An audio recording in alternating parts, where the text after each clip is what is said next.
అందరికీ ఈ టెంపుల్ ఎక్కడో తెలిస్తే కామెంట్ చేసేయండి.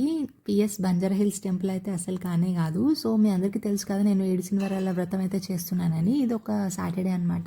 ఈవినింగ్ ఎక్కడికైనా పీస్ఫుల్గా టెంపుల్కి వెళ్దామా అనిపించింది. సరే, ఇది మా ఇంటి దగ్గర టెంపుల్, ఎప్పుడు వెళ్ళలేదు కదా, చూద్దాం కదా అని చెప్పి అయితే మేము వెళ్ళాము. చాలా బాగా అనిపించింది అసలు వైబ్ కూడా. అండ్ అక్కడ అవాలేదో ప్రోగ్రామ్స్ కూడా జరుగుతున్నాయి, కల్చరల్ ఈవెంట్స్. సో